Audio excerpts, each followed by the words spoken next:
Olá, boa noite. O Supremo Tribunal Federal prorroga prazo para poderes chegarem à solução consensual sobre desoneração da folha. STF estende até 1º de agosto o prazo para Minas Gerais aderir ao regime de recuperação fiscal.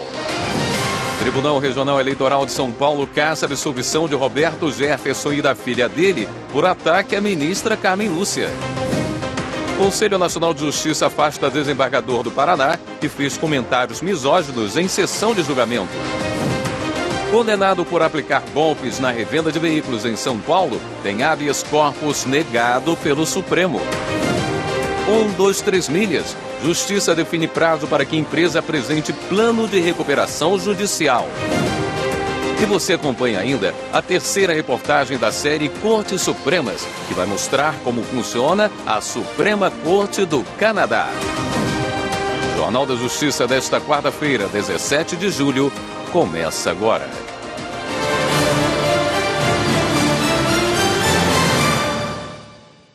O Supremo Tribunal Federal prorrogou para até o dia 1º de agosto o prazo para adesão do Estado de Minas Gerais ao regime de recuperação fiscal.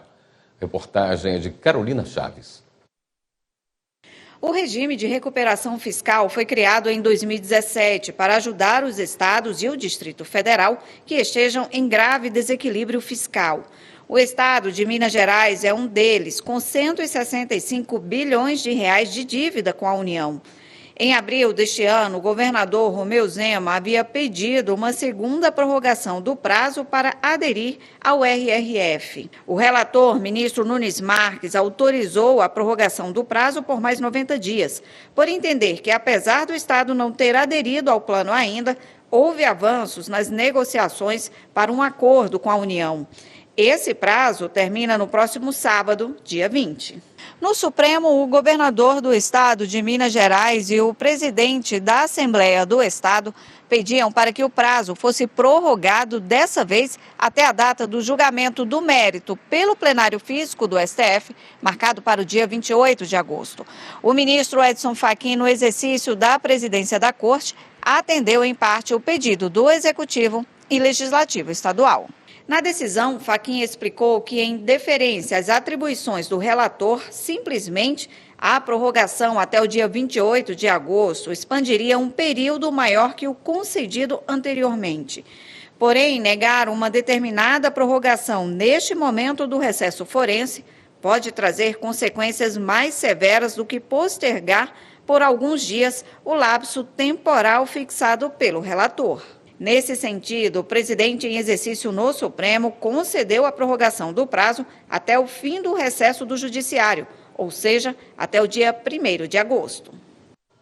E foi prorrogado até o dia 11 de setembro o prazo para que os poderes Legislativo e Executivo busquem um acordo sobre a desoneração da folha de pagamento. Repórter Ebner Araújo tem os detalhes. A Advocacia Geral da União e a Advocacia Geral do Senado Federal pediram a prorrogação do prazo que se esgotaria na próxima sexta-feira. O argumento dado ao Supremo foi que as negociações sobre formas de compensação financeira à União pela desoneração dos setores ainda estão sendo discutidas entre o Executivo e o Legislativo. Um projeto está em discussão no Senado, mas a votação da proposta foi adiada em razão do recesso parlamentar. O prazo inicial foi fixado em maio pelo relator da ação, ministro Cristiano Zanin. O ministro entendeu na época que a negociação entre os poderes seria uma medida eficiente para resolver o conflito. A discussão é relacionada ao benefício concedido a empresas de 17 setores da economia. O presidente do Senado, Rodrigo Pacheco, disse nesta terça-feira que o Congresso e o governo federal já concordaram em um ponto: a manutenção da desoneração da folha em 2024 e a reoneração gradual até 2027, mas ainda não há consenso sobre as fontes de compensação. O novo prazo fixado pelo STF é 11 de setembro. Com isso, fica mantida às empresas a possibilidade de substituir a contribuição de 20% para o INSS por uma alíquota que varia de 1 a 4,5% sobre a receita bruta. Por unanimidade, o Supremo julgou inconstitucional a recomposição dos vencimentos de servidores do Rio Grande do Sul, promovida em 2016 por meio de leis estaduais. As normas que recompunham os vencimentos dos servidores estaduais do Poder Judiciário, da Defensoria Pública, do Ministério Público, do Tribunal de Contas e da Assembleia Legislativa foram questionadas pelo governo local. O relator, ministro Dias Toffoli, observou, entre outros pontos, que, de acordo com os projetos de lei, o objetivo da recomposição salarial era recuperar as perdas inflacionárias daquele período. Para Toffoli, esse aumento tem natureza de revisão geral, que só pode ser proposta pelo chefe do Poder Executivo, conforme entendimento reiterado do STF. Como os valores têm natureza alimentar e foram recebidos de boa fé pelos servidores desde 2016, os pagamentos referentes à recomposição foram mantidos até que sejam absorvidos por aumentos futuros. Um condenado por aplicar golpes na revenda de veículos em São Paulo teve habeas corpus negado pelo STF. De acordo com os autos, o homem era sócio administrador de uma empresa na capital paulista que recebia veículos mediante assinatura de contrato particular de compra e venda, mas não repassava o dinheiro da revenda aos clientes. Segundo o ministro Alexandre de Moraes, habeas corpus não é a ação adequada para reexame de provas. O caso que chegou ao STF envolve uma mulher que, após a assinatura do contrato, deixou na loja um veículo no valor de R$80 mil. Após a imprensa noticiar que a loja havia sido fechada em razão do esquema criminoso, ela foi até o estabelecimento e não localizou o veículo nem conseguiu contato com os responsáveis pela empresa. O empresário foi condenado a 2 anos e 6 meses de reclusão em regime semiaberto pelo crime de estelionato. Hoje vamos exibir mais uma decisão do Supremo Tribunal Federal do primeiro semestre de 2024. Em maio, o plenário estabeleceu os critérios para a atuação do Ministério Público na abertura e na condução de investigações criminais. Repórter Marta Ferreira acompanhou o julgamento.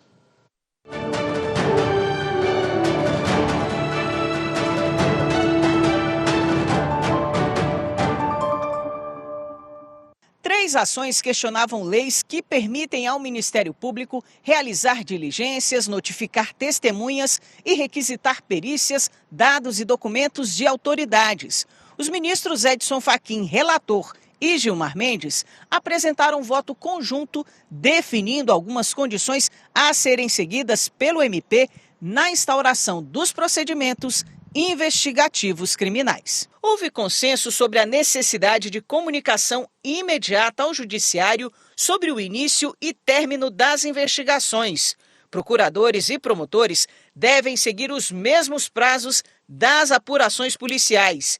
Ficou definido ainda que, se a polícia e o Ministério Público estiverem investigando os mesmos fatos, os procedimentos deverão ser distribuídos para o mesmo juiz e que o Ministério Público pode requisitar perícias. Na retomada do julgamento, os ministros discutiram alguns ajustes na tese. Um deles foi sobre a necessidade de prorrogação das investigações. Para o ministro Fachin, a necessidade de autorização para prorrogações de prazos na investigação é aplicável a réus presos ou soltos. Penso que a distância entre as duas propostas diminuiu imensamente. Nada obstante, a redação originária utiliza o verbo autorizar. E na referência, na proposta do ministro Flávio, faz-se referência a comunicar. Eu, em princípio, estou coerente com o voto que proferi a 4 mãos com o ministro Gilmar, mantendo a redação original. O ministro Flávio Dino fez uma proposta diferente. Nós estamos debatendo à luz da recente lei de 2019, que introduziu a figura do juiz de garantias. E repito, artigo 3º-B, inciso 8º. O juiz de garantias deve, inciso 8º, prorrogar o prazo de duração do inquérito, estando o investigado preso, em vista das razões, etc. Então, houve uma opção legislativa claríssima, no sentido de que, por motivos óbvios e que é despiciando aqui declinar, haveria uma distinção, um controle mais rigoroso, com a triangulação, quando o investigado estiver preso. Quando o investigado estiver solto, ou os investigados, manter-se-ia uma tramitação mais simplificada.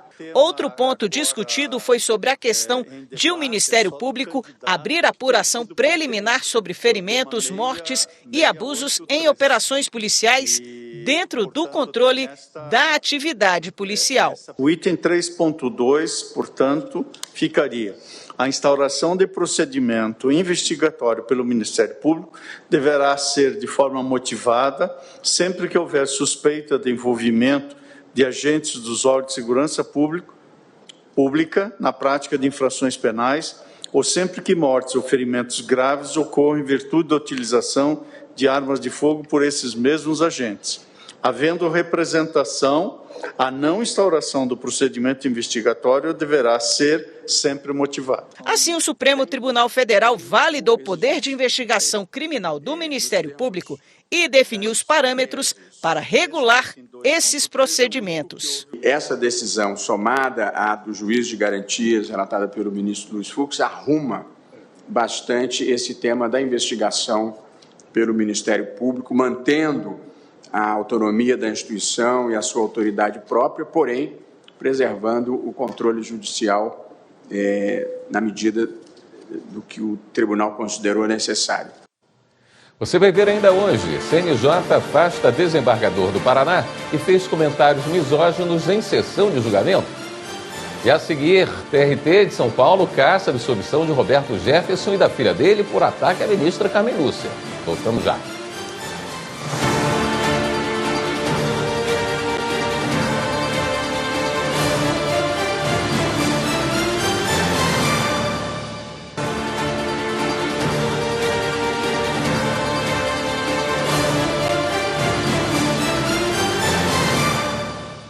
O Tribunal Superior Eleitoral vai poder requisitar até 10 minutos diários de tempo das emissoras de rádio e televisão para divulgação de comunicados, boletins e instruções destinados à orientação de eleitores. O prazo para essa requisição vai até o dia 15 de agosto e vale também para os 3 dias que antecedem as eleições municipais deste ano. Esses minutos podem ser usados de forma contínua ou dividida e acumulados para utilização em dias não consecutivos, conforme a lei das eleições. Parte desse tempo pode ser cedida aos tribunais regionais eleitorais, garantindo a ampla divulgação de informações durante o período eleitoral. Todas as informações estão no site tse.jus.br. O Tribunal Regional Eleitoral de São Paulo cassou a decisão que absolveu ex-deputados federais Roberto Jefferson e Cristiane Brasil. Eles foram denunciados pelo Ministério Público pelo crime de injúria à ministra Carmen Lúcia. As informações com a repórter Viviane Novaes. O ex-deputado federal Roberto Jefferson e a filha dele, também a ex-deputada Cristiane Brasil, se tornaram réus por injúria depois de divulgarem nas redes sociais um vídeo em que o parlamentar faz ofensas à ministra Carmen Lúcia, do Supremo Tribunal Federal. Na época, Carmen era também ministra do Tribunal Superior Eleitoral. Os ataques ocorreram depois que a magistrada votou a favor de punir a Jovem Pan por declarações de comentaristas da TV consideradas distorsivas e ofensivas ao então candidato a presidente Luiz Inácio Lula da Silva. Em novembro do ano passado, o Tribunal Regional Eleitoral de São Paulo tinha absolvido os 2 deputados, mas o Ministério Público Eleitoral recorreu da decisão. A relatora do caso, juíza Maria Cláudia Bedotti, atendeu ao pedido do MP, cassou a sentença de absolvição e determinou o retorno do processo à zona eleitoral. A magistrada afirmou que a falta do depoimento da ministra Carmen Lúcia não afasta a conduta criminosa, por ser uma ação penal pública incondicionada, ou seja, que não depende de qualquer condição especial. Maria Cláudia Bedotti também alegou que o crime de injúria eleitoral teria se consumado no momento da divulgação do vídeo. O Tribunal de Justiça do Paraná reformou decisão de primeira instância e determinou o bloqueio de mais de R$7 mil da conta de fraudadores que receberam dinheiro após o golpe contra uma mulher. As informações com Carolina Chaves. A vítima pediu na Justiça, em medida de urgência, o bloqueio de R$ 7.776,03 das contas de estelionatários, para onde o dinheiro foi transferido quando ela caiu em um golpe. De acordo com o processo, a mulher transferiu o valor depois que recebeu uma mensagem fraudulenta que parecia ser do banco, alertando-a sobre uma suposta tentativa de compra não autorizada. Ela foi orientada pelos golpistas a fazer a transferência para proteger a conta. Na primeira instância, a Justiça negou o pedido de bloqueio, mas os desembargadores do Tribunal de Justiça do Paraná reformaram a decisão por considerarem a urgência da medida. Eles também observaram a boa-fé e a fragilidade econômica da vítima. Segundo os magistrados, o bloqueio vai assegurar a possível restituição do valor perdido no golpe. O Tribunal de Justiça de Minas Gerais finalizou a 9ª etapa do mutirão de conciliação entre a mineradora Vale e as pessoas atingidas pelo rompimento da barragem Brumadinho, na região metropolitana de Belo Horizonte. Repórter Kátia Gomes. Em 3 dias foram homologados 98 acordos, um índice de êxito acima dos 90%. Nós temos conseguido até aqui muitas conciliações, né? Isso implica na mudança pela qual a gente tanto se bate, de uma cultura do litígio, da busca do conflito, resolvido por uma decisão de um juiz ou tribunal, para uma cultura de paz, uma cultura de composição, né? A solução não vem através da caneta de um juiz, ela vem a ser construída pelo diálogo entre os envolvidos, né? Os mutirões de conciliação começaram em setembro do ano passado. De lá para cá, em apenas 10 meses, mais de 1.000 acordos foram fechados nas 949 audiências realizadas. Nos mutirões foram analisados processos que tratam de indenizações por danos à saúde mental dos moradores de Brumadinho atingidos pelo rompimento da barragem da mina Córrego do Feijão em 2019. A iniciativa do Tribunal de Justiça de Minas Gerais é mais uma forma de promover a cultura da conciliação para a solução de conflitos. Essa atuação que nós estamos realizando em Brumadinho, ela se insere num contexto maior dos núcleos de cooperação 4.0. Nesses núcleos nós realizamos audiências, proferimos sentenças, proferimos despachos, cumprimos essas decisões e também promovemos as conciliações. Em Brumadinho nós estamos realizando um trabalho de excelência que tem atingido números excelentes e entregando àquelas pessoas que sofreram prejuízos com desastre um acordo que atenda às suas pretensões. Como você viu, essa reportagem que passou foi feita por Kátia Matos. O Núcleo Gestor da Justiça Restaurativa do Tribunal de Justiça de Mato Grosso reformulou o programa de formação na área. Agora, os servidores que desejam se tornar facilitadores de círculos de construção de paz precisam passar por um curso intensivo de 130 horas para serem certificados. Os detalhes com Laura Meireles. Uma nova turma de facilitadores de círculos de construção de paz começou a ser capacitada pelo Núcleo Gestor da Justiça Restaurativa. Desta vez, os servidores do Judiciário e órgãos parceiros devem ser certificados após concluírem um curso que foi dividido em 7 módulos, totalizando 130 horas de aulas práticas, teóricas, estágio e supervisão. A formação ela é extremamente vivencial. Vivencial e teoria, ela é um misto aí da praxis. Essa formação, por ser vivencial, a gente começa cuidando do servidor. Desenvolve a questão da escuta, proporciona que eles possam viver uma questão de empatia. Na medida que conhece o outro, me coloca no lugar do outro, eu me reaproximo do outro e a gente tem um senso de comunidade no Poder Judiciário muito mais forte. À medida que ele vai desenvolvendo isso internamente, ele também aprende as habilidades para oferecer isso para os demais colegas do Poder Judiciário também. O programa de formação em Justiça Restaurativa foi reformulado depois que o Conselho Nacional de Justiça orientou que os cursos tivessem, no mínimo, 70 horas. O Tribunal de Justiça de Mato Grosso acatou a orientação e adicionou mais tempo para que o suporte integral e acompanhamento aos participantes fossem desenvolvidos com ainda mais qualidade. O NUGJU ele trabalha para que a justiça restaurativa vira uma política pública perene onde ela entra. Então a gente vem fortalecendo com as formações, por meio de termos de cooperação técnica e nos municípios em particular com a criação também de leis que faz com que a política ela permaneça no município independentemente da gestão e que o programa também seja autônomo com o passar do tempo e as formações realizadas. Através da aplicação dos conceitos da justiça restaurativa, é possível melhorar as relações interpessoais. Eu espero, assim, transformar pessoas, primeiro me melhorar, mas transformar ambiente de trabalho, ambiente social onde eu convivo, família, levar o melhor para a sociedade. A proposta desse curso inicia nessa transformação pessoal de cada um que vai participar, né, onde a gente vai se fortalecer como pessoa, transformando-se para poder depois levar a proposta para quem a gente tiver pelo caminho, né? A seguir, Justiça determina que a aposentada que fez ataques racistas contra o humorista deixe o prédio onde mora. E veja também, 123 Milhas tem data definida para apresentar plano de recuperação judicial. É no próximo bloco. Até já.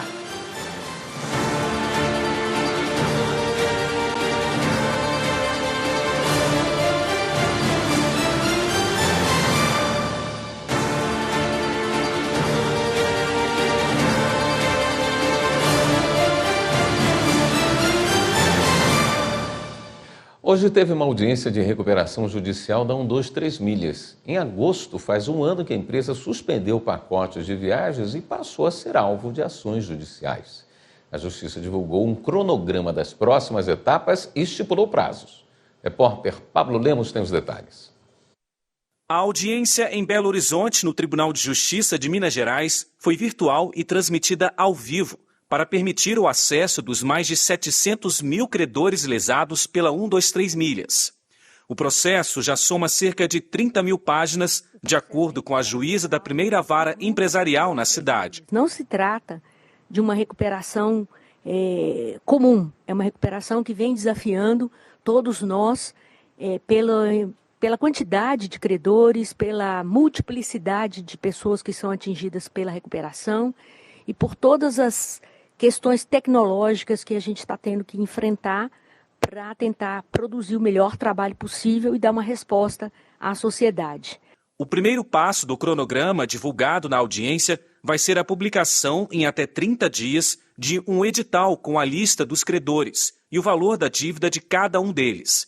Após isso, a agência de viagens online tem até 90 dias para apresentar o plano de recuperação judicial. Na primeira quinzena de dezembro, ficou definida uma Assembleia Geral de Credores para discutir esse plano. Eu reconheço, como disse, a dor, o sentimento de frustração destes consumidores com a perda desses sonhos de viagens, de hotéis, de passeios, enfim, de toda essa situação que foi provocada. Só que nos momentos de crise nós temos que buscar soluções. Né? No Brasil, a gente tem que tentar mais ser proativo, pragmáticos. Minha avó dizia, fazer do limão uma limonada. Né? Então, é isso que nós precisamos fazer, de momentos de crise, de confusão, um momento de aprendizado, de reconstrução e de alternativas. Então, com isso, eu falo que a cumprir a missão do tribunal, do Poder Judiciário, com uma prestação jurisdicional de qualidade, com celeridade e a publicidade que os atos de transparência necessitam e merecem. Em agosto do ano passado, a 123 Milhas suspendeu pacotes e emissão de passagens promocionais e passou a ser alvo de milhares de ações na Justiça. No mesmo mês, a empresa entrou com um pedido de recuperação judicial, alegando que isso afetou a credibilidade diante do mercado. Nosso objetivo agora realmente é resolver da melhor forma possível esses débitos pendentes com os nossos consumidores, clientes, fornecedores. E é nesse sentido que a empresa foi reestruturada após o pedido de recuperação judicial para que isso seja possível ser alcançado. Hoje, acreditamos muito no potencial do Grupo 123 e da sua capacidade de conseguir pagar seus débitos. A recuperação judicial da 123 Milhas é considerada a maior do país em quantidade de credores, conforme avaliou a empresa durante a audiência. Além do cronograma divulgado pelo Tribunal de Justiça Mineiro, os consumidores lesados têm até o início do mês que vem para propor uma ação civil pública. A partir desse processo, eles vão poder ser ressarcidos e até mesmo indenizados por danos materiais e morais. O vice-presidente do Superior Tribunal de Justiça, ministro Og Fernandes, no exercício da presidência, negou habeas corpus e manteve preso irmão do influenciador Nino Abravanel. As informações com a repórter Marina Campos. O habeas corpus pediu o benefício da prisão domiciliar para Derek Elias, irmão do influenciador conhecido como Nino Abravanel. Os dois são suspeitos de terem planejado o assassinato de um homem ocorrido em maio deste ano. De acordo com as investigações, o crime seria uma retaliação às agressões que levaram à morte do avô dos investigados. No habeas corpus ao STJ, a defesa alegou constrangimento ilegal porque o mesmo pedido foi negado sem fundamentação pelo Tribunal de Justiça de São Paulo. O ministro Og Fernandes destacou que o habeas corpus impetrado no TJ de São Paulo ainda não teve o mérito julgado. O que houve foi apenas a negativa da liminar pelo relator do caso na segunda instância. E nesta situação, deve ser aplicada por analogia a súmula 691 do Supremo Tribunal Federal, que impede essa análise. Ao negar o HC, o ministro Og Fernandes citou precedentes da Corte para reforçar o entendimento de que é mais prudente aguardar o julgamento definitivo do habeas corpus impetrado no tribunal de origem antes da intervenção do STJ. A Justiça de São Paulo determinou que a aposentada que fez ataques racistas contra o humorista e músico Ed Júnior deixe o prédio onde mora. Ela tem 90 dias contados a partir de abril para sair do condomínio. As informações com a Evelyn Araújo. A mulher nessas imagens é Elizabeth Morrone. As gravações são de julho do ano passado e foram feitas pelo humorista Ed Júnior no condomínio onde ambos moram em São Paulo. Nos vídeos, a aposentada chama o artista de macaco. Há ainda o registro em que ela e o filho, com uma garrafa e uma faca em mãos, ficam em frente ao apartamento de Ed. Essa foi apenas uma das ocorrências envolvendo Elizabeth Morrone no condomínio. Por isso, a Justiça de São Paulo determinou que ela e o filho deixem o apartamento em 90 dias. A expulsão de Morrone do edifício já tinha sido deliberada em assembleia de condomínio. A juíza do caso entendeu que a decisão da maioria dos condôminos tem validade, portanto, deve ser reforçada pela Justiça. Na decisão, a magistrada justifica que o comportamento antissocial em questão restringe o direito de propriedade dos demais condôminos do edifício e a impossibilidade de se conviver harmonicamente no condomínio permite que os condôminos adotem medidas de restrição ao direito de propriedade do antissocial. A juíza avaliou que impossibilitar a moradia é mesmo medida adequada e necessária ao restabelecimento da ordem no condomínio, diante das graves condutas praticadas pela moradora. Apesar de ter sido expulsa, Elizabeth Morrone continua com o direito de propriedade do apartamento e pode locar ou vender a unidade. Ela só não pode voltar a morar no espaço. Além da expulsão, Morrone recebeu 2 multas. Ainda cabe recurso da decisão. O Corregedor Nacional de Justiça, ministro Luiz Felipe Salomão, afastou do cargo um desembargador do Tribunal de Justiça do Paraná. Quem tem os detalhes é a repórter Viviane Novaes. A decisão foi tomada depois da repercussão de falas do desembargador Luiz César de Paula Espíndola, que criticou o feminismo e as mulheres. Segundo o Corregedor Nacional de Justiça, Luiz Felipe Salomão, o magistrado disse que são as mulheres que assediam homens hoje em dia. Isto ocorreu durante um julgamento em que Luiz César foi contra a concessão de medida protetiva para uma aluna de 12 anos assediada por um professor. O julgamento foi gravado por vídeo. O corregedor afastou imediatamente o desembargador e abriu uma reclamação disciplinar contra ele a pedido da Ordem dos Advogados do Brasil, no Paraná. Luiz César ficará longe das funções até que o plenário do Conselho Nacional de Justiça decida sobre o assunto. De acordo com o Corregedor Nacional de Justiça, o magistrado extrapolou os limites da análise jurisdicional. No próximo bloco, a MPF quer que o WhatsApp seja condenado a pagar a indenização de R$1 bilhão por danos morais coletivos. E também, jogador do Fluminense consegue rescindir contrato de trabalho com o clube por descumprimento de obrigações contratuais. Voltamos já.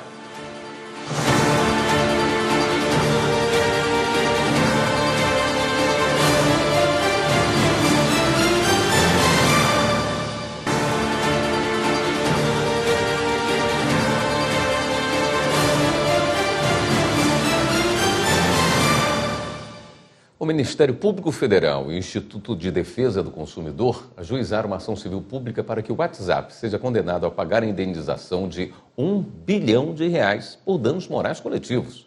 Márcio Fontinelli traz os detalhes. Por entender que o WhatsApp não foi transparente ao alterar as políticas de privacidade em 2021, o Ministério Público Federal e o Instituto de Defesa do Consumidor entraram com ação na Justiça para que a Meta, que administra o aplicativo, seja condenada, entre outras penas, a pagar R$1 bilhão em danos morais coletivos. Para o IDEC e o MPF, ao forçar que o usuário aceitasse as novas regras, sem esclarecer como elas seriam aplicadas, a empresa violou o Código de Defesa do Consumidor e facilitou a troca de informações entre plataformas, como o Facebook e Instagram. O caso será analisado na Justiça Federal. O jogador de futebol conseguiu rescindir o contrato de trabalho com o Fluminense, time do Rio de Janeiro, por descumprimento de obrigações contratuais. O clube ficou quase um ano sem depositar o FGTS do atleta. A terceira turma do Tribunal Superior do Trabalho entendeu que, no caso, cabe a aplicação da chamada justa causa do empregador. Quem explica é o repórter Rossini Gomes. O zagueiro Henrique Bues havia firmado contrato com o Fluminense por prazo determinado de 2 anos. No fim do período, o clube anunciou o desligamento do atleta com a justificativa de redução da folha salarial. Na ação trabalhista, o jogador afirmou que o time deixou de pagar várias parcelas, como férias e 13º salário, além da premiação pela conquista de um campeonato. Henrique Bues disse também que em 2017 o clube só depositou o FGTS referente ao mês de fevereiro. Diante disso, pediu o reconhecimento da rescisão indireta do contrato de trabalho, o que obrigaria o Fluminense a pagar todas as parcelas que seriam devidas no caso de demissão imotivada. O juízo de primeiro grau rejeitou o pedido, mas reconheceu a situação como dispensa sem motivo e condenou o clube a pagar as verbas rescisórias e a dar baixa na carteira do profissional, para que ele pudesse ser contratado por outro time. O Tribunal Regional do Trabalho da Primeira Região, contudo, reformou a sentença e acolheu o pedido de rescisão indireta. O TRT entendeu que o atraso dos depósitos do Fundo de Garantia acima de 3 meses caracteriza descumprimento do contrato. A decisão levou o time a recorrer ao Tribunal Superior do Trabalho. O caso foi analisado pela terceira turma. Ao manter o entendimento regional, o relator, ministro Alberto Balazeiro, destacou que entre as hipóteses de justa causa do empregador previstas na CLT está a violação das obrigações contratuais. O tribunal ele entende que, com fundamentos elementos constitucionais, entendeu que caracterizado o descumprimento das obrigações de contrato,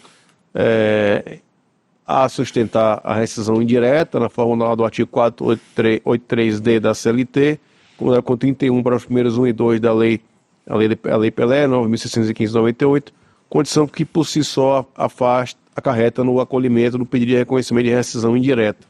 O ministro lembrou que na Lei Pelé consta que se o clube atrasar o pagamento de salário ou de direito de imagem por 3 meses ou mais, o contrato especial de trabalho desportivo deve ser rescindido, deixando o atleta livre para trocar de agremiação. A legislação prevê ainda que o atraso contumaz será considerado em caso de não recolhimento do FGTS e de contribuições previdenciárias. Por unanimidade, a terceira turma reconheceu a rescisão indireta e condenou o Fluminense a pagar todas as parcelas devidas ao jogador Henrique Bues. O time de futebol entrou com um recurso extraordinário. O Tribunal de Justiça de Mato Grosso inovou mais uma vez para garantir agilidade processual por meio da tecnologia. O robô Veredictus intima automaticamente as partes assim que um acórdão é assinado. Fernanda Fernandes mostra para a gente. Uma melhoria no processo judicial eletrônico, o PJE, está garantindo mais agilidade no andamento dos processos que tramitam nas secretarias dos órgãos de segundo grau do Tribunal de Justiça de Mato Grosso. É o robô Veredictus, que intima automaticamente as partes assim que um acórdão é assinado. Na hora que é feita essa intimação, o servidor tinha que escolher qual era a entidade que ia ser intimada, ou o advogado, ou o Ministério Público, a Procuradoria, e essa escolha era feita de forma manual. Então, demandava tempo de servidores e o robô faz essas atividades, marcação desses cliques, de forma automatizada, sem a necessidade de uma pessoa fazendo esse trabalho.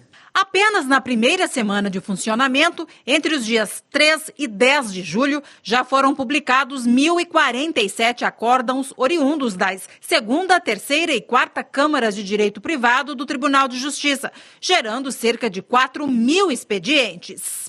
Antes dessa inovação, a tarefa era realizada por, no mínimo, 2 servidores, que agora vão poder se dedicar mais a outras atividades, como, por exemplo, triagem de demandas, análise de processos e qualificação de dados. Além de melhorar e dar à secretaria um tempo para olhar processos mais complexos, com demanda que precise, também vai ajudar o Tribunal de Justiça na taxa de congestionamento na diminuição. O acordo já vai cair aqui para a gente já numa tarefa só para conferência e já encaminhar para o trânsito automático.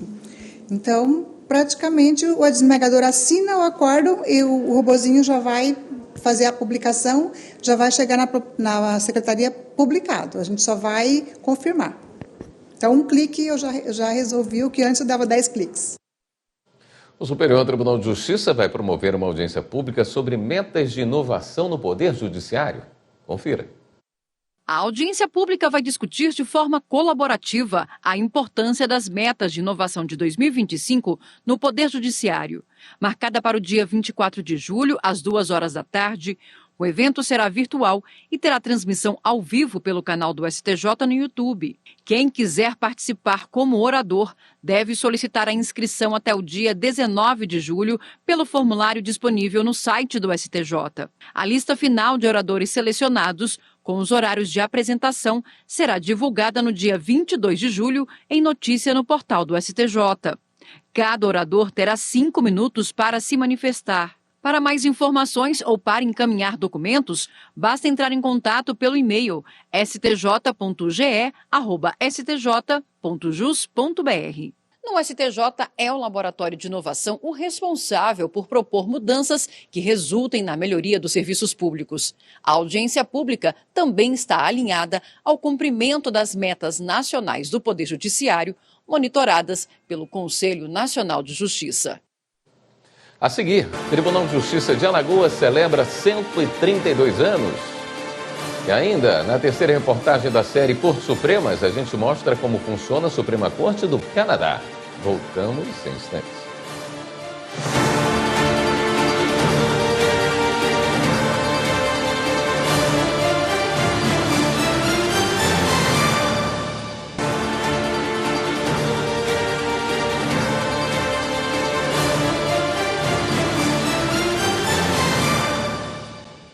Um judiciário inovador e inclusivo. A justiça canadense é a única no mundo que adota 2 modelos de direito. Na terceira reportagem da série Cortes Supremas, você vai ver que, apesar de, na maior parte do país, o direito utilizado ser como o common law, que tem como base os costumes e precedentes, quando se trata de inclusão em direitos humanos, a Suprema Corte canadense dá exemplos. As entrevistas foram gravadas durante o J20, evento que reuniu este ano no Rio de Janeiro representantes de Cortes Supremas e de tribunais constitucionais do G20, grupo de cooperação internacional formado pelas maiores economias do mundo. Reportagem de Janaína Toscan.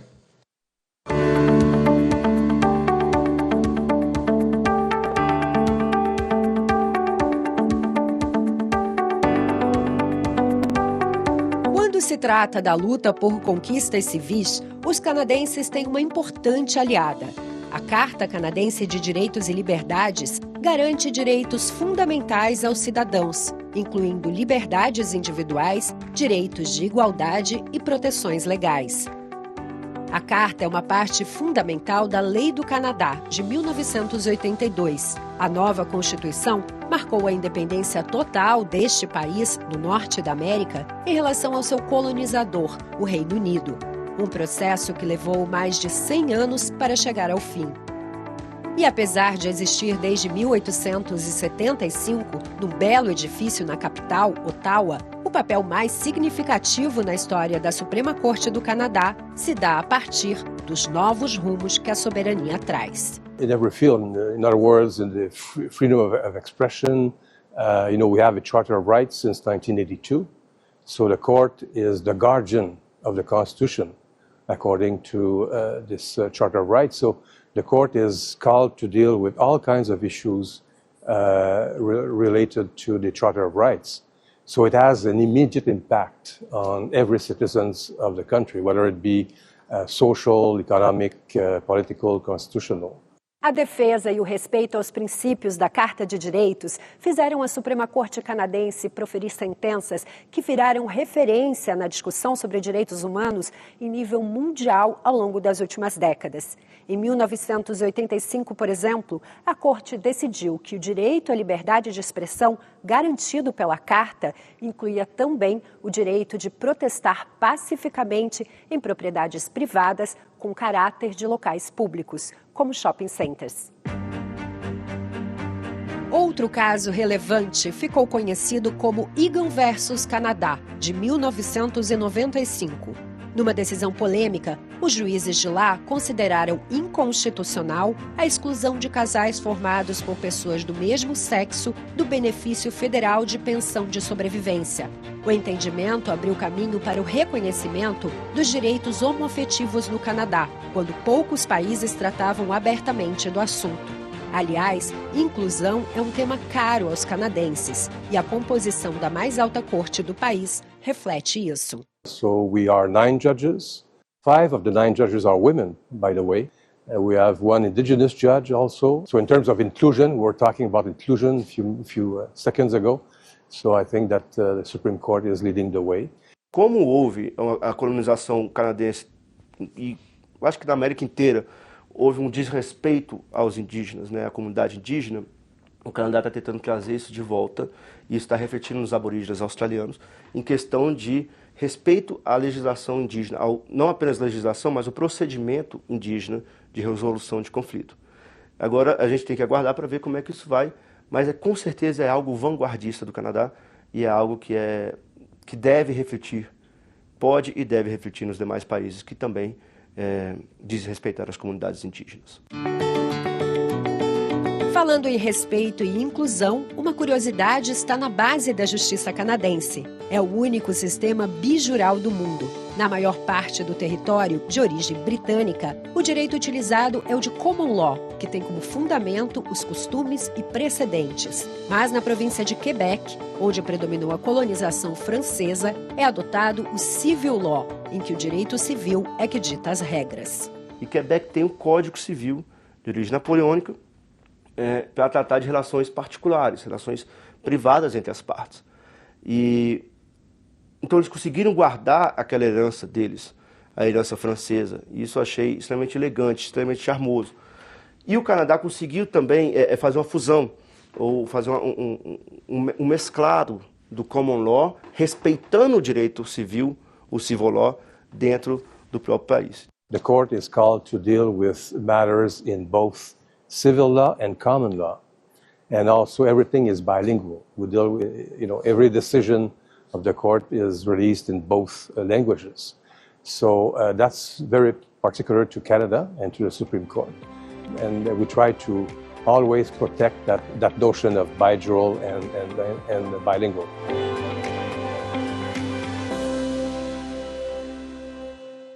Na próxima quarta-feira nós vamos mostrar como funciona a Corte Suprema da França. Não perca! O Tribunal de Justiça de Alagoas celebra este mês 132 anos. A comemoração foi realizada em uma cerimônia solene, como mostra o repórter André Risco. O lançamento do livro Alagoas Colonial, do juiz e historiador Claudemiro Avelino, marcou as comemorações dos 132 anos do Tribunal de Justiça de Alagoas. O evento aconteceu na Escola Superior da Magistratura e contou com a presença de diversos magistrados e servidores. Segundo Claudemiro Avelino, o livro é fruto de mais de 10 anos de estudos e retrata 7 processos do século XVIII, encontrados nos arquivos da comarca de Marechal Deodoro. Um material tão raro que alguns chegam a ter mais de 300 anos, portanto, de uma importância imensa para os pesquisadores e para a história de Alagoas como um todo. O livro, ainda falando sobre ele, tem os processos que foram digitalizados, e também transcritos. O material foi transcrito obedecendo às regras paleográficas. Portanto, é um livro-instrumento que vai servir para aulas de paleografia e estudo de paleografia, sobretudo. Além do lançamento do livro, as pessoas também puderam conferir a exposição A Justiça em Alagoas nos Tempos Coloniais, que trouxe diversas peças que datam do século XVIII. O presidente do Tribunal de Justiça falou sobre a comemoração e também destacou os grandes avanços que o judiciário alagoano tem conquistado ao longo destes 132 anos. Esta evolução passa por o judiciário querer se aproximar mais da sociedade. Eu acho que esse é o grande destaque.